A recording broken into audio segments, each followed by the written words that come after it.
લોકસભાની ચૂંટણીનું બિગુલ ફૂંકાઈ ચૂક્યું છે।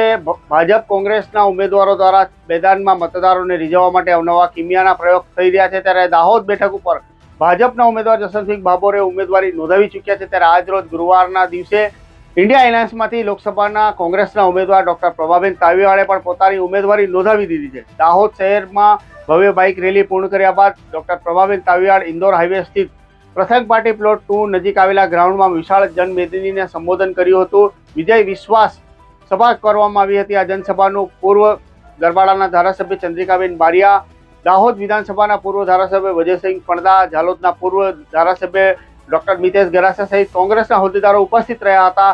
આકરી ગરમીમાં પણ આ જાહેર સભામાં જિલ્લામાંથી ખૂબ જ મોટી સંખ્યામાં કોંગ્રેસના સમર્થકો હાજર રહ્યા હતા।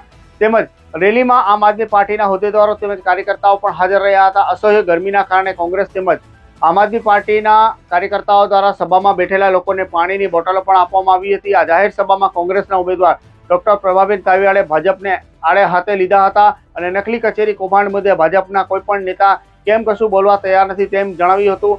18 કરોડ ઉપરાંતના નકલી કચેરી કૌભાંડમાં ગરીબ આદિવાસીઓના પૈસા ખાઈને આચરવામાં હોવાના આક્ષેપો કરવામાં આવ્યા હતા।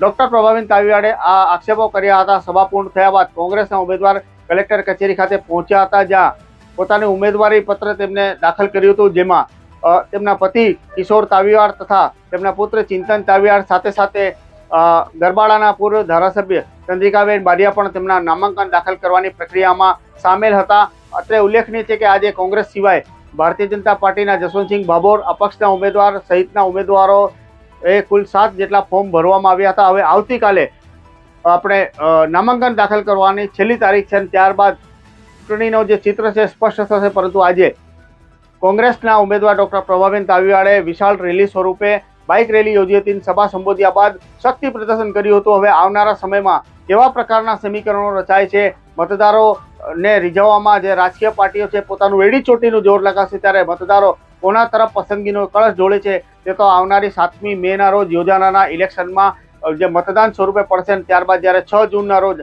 આ પરિણામો બહાર આવશે ત્યારે દાહોદની જનતા કોના સિરે તાજ મૂકે છે તે સ્પષ્ટ થશે। પરંતુ આજે 2 દિવસ પહેલા ભારતીય જનતા પાર્ટી દ્વારા શક્તિ પ્રદર્શન કરવામાં આવ્યું હતું, ત્યારે આજે કોંગ્રેસ દ્વારા શક્તિ પ્રદર્શન કરી અને નામાંકન દાખલ કરવાની કામગીરી હાથ ધરવામાં આવી હતી। ધન્યવાદ।